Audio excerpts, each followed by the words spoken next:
Hey there, everybody. Welcome to our episode 3 reaction to Instant Influencer with James Charles. It's almost over already. It's only 4 episodes to this season, which is totally like a what gives sort of thing. Yeah, I mean, this show ended up really surprising me. There was a lot of stuff I've really enjoyed about this show, and it just went by like this. I kind of wish it was... I know this was probably YouTube sort of experimenting and seeing if there was something that could be here.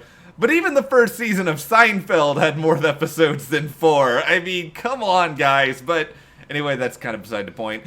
Yeah, it's kind of along the lines, almost feels like a lot of British shows. Like, I think Luther has like 3 episodes a season, or Sherlock has like 2 episodes a season. So it leaves you wanting more, which I guess is a good thing. Yeah, I guess so. And this episode brought us apology videos, collaborations. Oh, I got something to say about that. This was I appreciate a lot of what this show is looking to accomplish. I do wish we sort of expanded its horizons a little bit more, but it is season 1. They're at the YouTube studios. Only so much it can do. But before we dive in, if you guys do like this video, give us a like, subscribe, and hit that notification bell so you don't miss any other updates, including our take on the finale once it happens. Okay, so we gotta start by talking about these apology videos. Listen, I've seen enough apology videos in my time from beauty influencers, from everybody across the board. There's been many apology videos out there. And here's the thing. We've all seen good apology videos. We've all seen bad apology videos. We've seen apology videos where we're kind of like, are they even actually really sorry? I totally get that it's kind of across the board. This challenge really rubbed me the wrong way because it made me feel a certain way about it, which is just that all apology videos are complete BS and that none of them are genuine. By giving someone a scandal and then making them make up their apology video, because of course they didn't do these things. They're not sorry for it. And it's being judged on how good your acting is. I understand that YouTube is YouTube and that there are some people on here that are kind of a personality. They're not exactly the most genuine. But I like to think, and call me naive if you think that I am, let me know in the comments, but I like to think that some people's apologies when they actually mess up are real, that they actually feel bad about what they did. I need to kind of believe in that, because then what's the point? Like, don't apologize if they're all just what we saw on the show where, oh, here's a scandal that you're in. Make up your best apology. That's kind of like, oh, so what, is everybody doing this then? Nobody's ever really sorry for what they do? Then what's the point of investing in any YouTubers out there at all? Because, you know, what's the point? I do think the entire premise of this challenge was kind of ridiculous because it was sort of James Charles setting a pretty low bar for everyone and being like, you know, you're probably going to screw up at some point and need to make an apology video. It's sort of like, well, what if they don't, James? What if they actually don't cause any problems and don't have to make an apology video? Like, isn't that possible? I'm going to give James the benefit of the doubt. He's been in this a long time, and to be fair, there's a lot of apology videos out there. I think the thing is you also don't know what's going to piss people off. You can be saying something really genuinely and not trying to be offensive or not trying to do the wrong thing, and you end up really pissing people off, and then you have to go and apologize for it. So I understand the idea. You're going to piss people off. You're probably going to have to do an apology tour at some point. But don't pull back the curtain to be like, by the way, everybody, it's all fake. Nobody's actually ever sorry. Yeah, well, since we're pulling back the curtain, let's pull back the curtain on a lot of things out there. Because I'm not a great judge in apology videos because I don't know if I've ever watched one. I'm like really uncomfortable watching...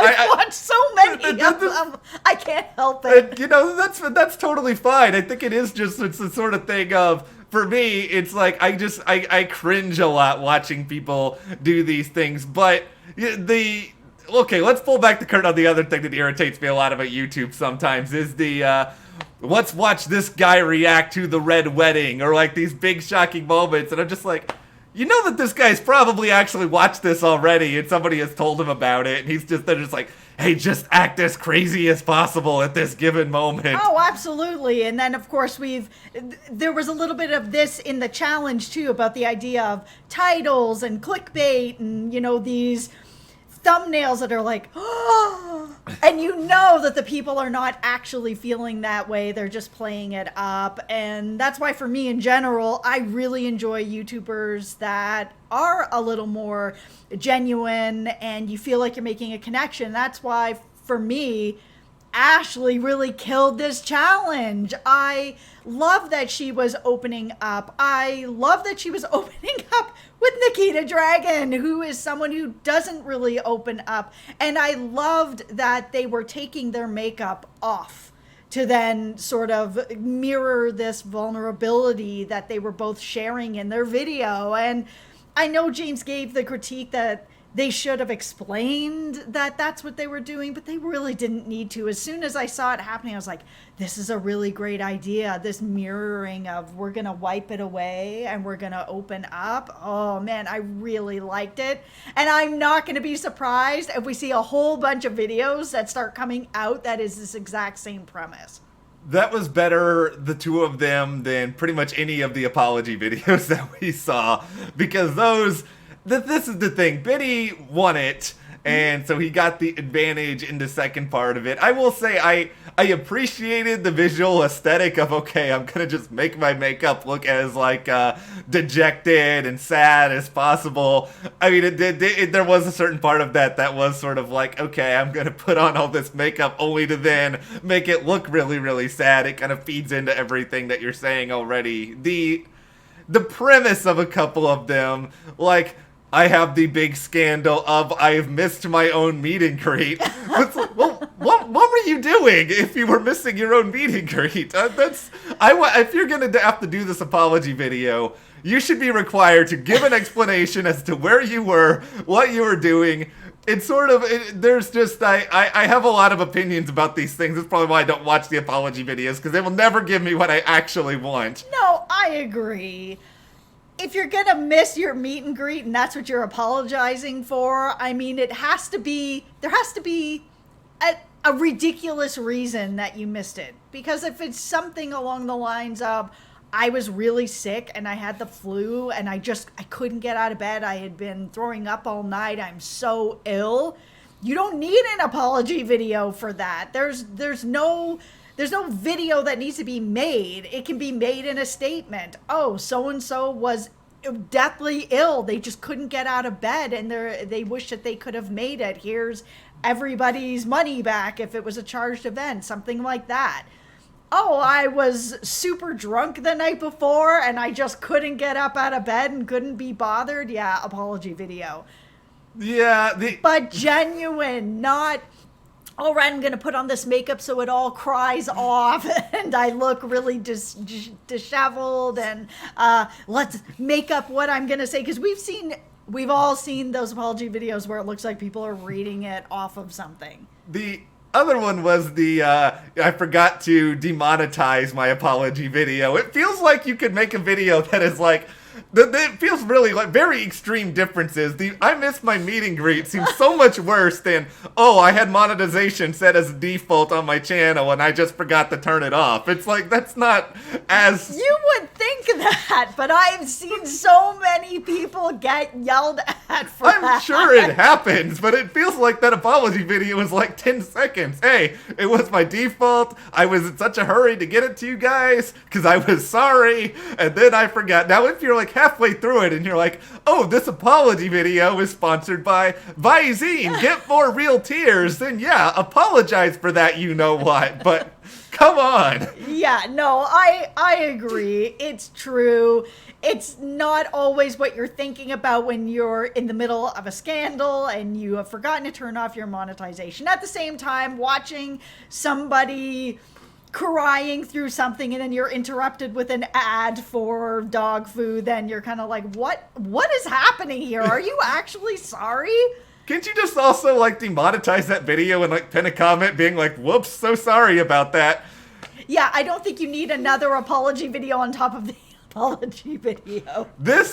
I will say this. It's not good, I don't think, for pulling back the curtain, but this was the most unintentionally hilarious challenge that they have done on this show. Absolutely, it was entertaining. I could do another 15 minutes just on this, but all right, well, we have to get to the collaboration challenge. Yep. You have to, and I'm assuming a lot of these contestants probably knew who these influencers were, Yep. who they were working with, so you have to sort of deal with the being starstruck part of it, and then getting together something to do. Like, I would have a really hard time with this, because I'm not a very social person, other than, socializing with you on the channel. Yeah, no, I agree. This can be a way more difficult challenge than I think a lot of people really realize, because James is right. Collaborations on YouTube are really important and they're really beneficial, and they can really help out each other's channels.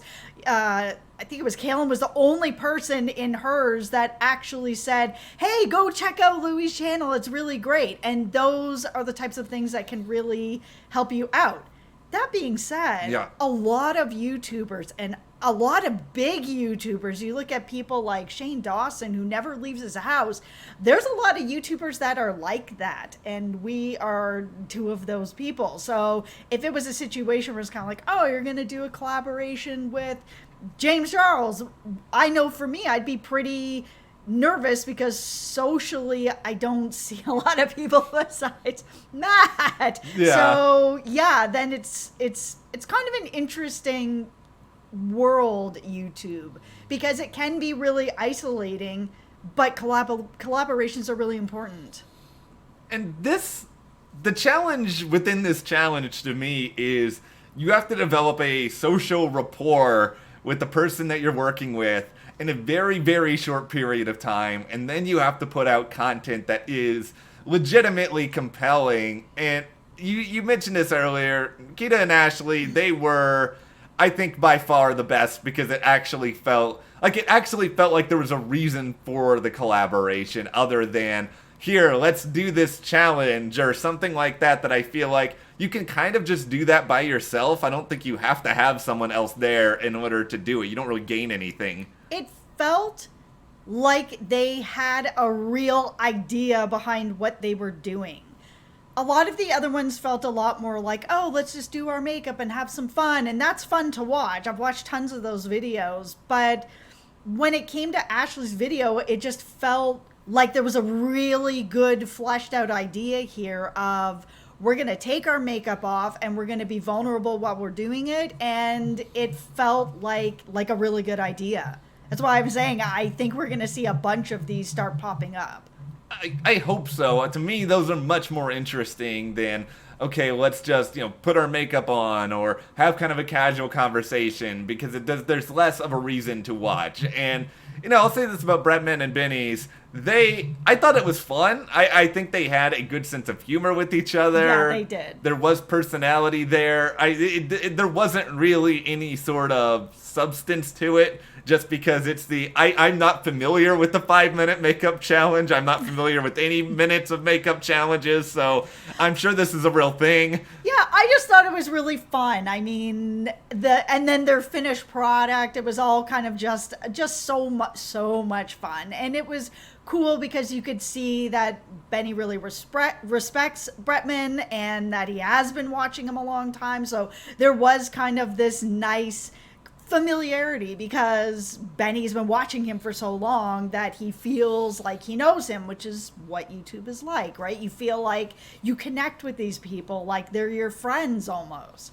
And that was kind of the problem to me with the Kaylin and Louie one, is it felt a lot sort of like it was a red carpet interview, and Kaylin was sort of interviewing him, and I didn't really get much of a sense as to who she was through any of it. It felt a little bit more disjointed, and it didn't feel like something that would be unique to someone's channel. It was, it was polished, and I think they had personality. But if you sat here and was like, okay, can you tell me 3 things that you remember from it? And I watched this maybe 20 minutes ago, I don't think I can, unfortunately. Yeah, the only thing I remember is that Kaylin actually shouted out Louis' channel, and she was the only person to do that. And that was the only thing that really stuck out for me, where I was like, nobody else did this, and this is a collab video, and that's a big part of why you do collab videos, is to send viewers back and forth between the 2 channels. Maybe that is sort of a part of her saving grace in this episode, to go along with the fact that Gabriel, to me, he's maybe one of the most talented artists that's actually there. I think his art is really, really cool, and I'm not a makeup person. I don't know a lot about technique, but I know that he does interesting, risky stuff, and it's cool to look at. But I think when it comes to the video side of things, and we've seen this for a few episodes now, he's just not on the same level. This episode was really kind of predictable because of that. Yeah, the whole time management of this, I mean, I've said this in I think it was the past video or the first video we did. It's just, nobody's making videos in 3 hours. It's not really a thing. I can't imagine that James just sits down and pumps out a video in 3 hours. Maybe he does, but I just think that he and a lot of other YouTubers take their time to go over their videos and maybe take a day, 2 days, go through their editing, double check, triple check. They want it to be good, right? So this whole do it in 3 hours, I can understand where, we saw Gabriel just fall when it came to time management. There was a little bit of a technical issue. The makeup he did on Nima was gorgeous. She looked gorgeous, but it wasn't, there wasn't enough going on. Even if we had gotten everything with them, him standing up, originally I was like, oh, I kind of like this because it makes Nima the whole center of this video, and she's so beautiful, and the makeup was so gorgeous to make that the star. I was like, okay, that makes some sense, but at the same time, then you got him kind of leaning over like this, and I was just like, I don't need to see the back of his head. Yeah, the framing wasn't great. Just the whole construction, the idea behind the video wasn't great. I think Gabriel's talent is just, it is so there. But I think it's a lot like any other sort of art form, where if someone comes in and they're like, oh, you have to complete your art on our terms in this amount of time, this is a lot of these people's livelihood, right? You don't want to rush someone's livelihood to the point where you put up something that's kind of stinky, and then ultimately nobody is going to want to go back and watch them again moving forward. I understand it's a competition, and they have to put some element of structure here. Yep. It can't be a spend all day on this and finish whenever. Yeah, but then I compare it to Ink Master a lot, because there is a lot of similarities between this, where they'll have they called on Ink Master a flash challenge, which is the apology video, and then you have the elimination challenge, which was the collabs. And over on Ink Master, to do the tattoos, they give you 6 hours, which is quite a lot of time. It's a good amount of time to finish something, to sort of show off your best. So 3 hours just feels very short. And if they're going to really show off, can they produce a really good video in that time? Maybe give them those 6 hours. A little bit more time, maybe in season 2 would be useful. Maybe they'll give them more time in the finale, since there are only 3 people. You're playing for all the marbles. Our final 3 are Benny, Kaylin, Ashley.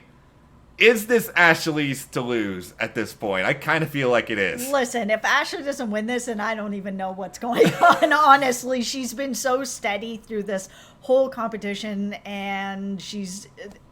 yeah, it is Ashley's to lose. I can't see a situation, unless Benny and Kaylin come out and just blow them away, and that this isn't based on entire body of work, and this is only based on whatever they do in this finale. But most competition shows do like to judge on entire body of work. Yeah, I would assume that's where they're going, but we will learn in a week, and we will be back in a week to break down the final episode. But for now, what do you guys think about episode 3? Share in the comments, and give us a like, subscribe, and you can support us further by checking the link in the description to the store and we'll see you here next time.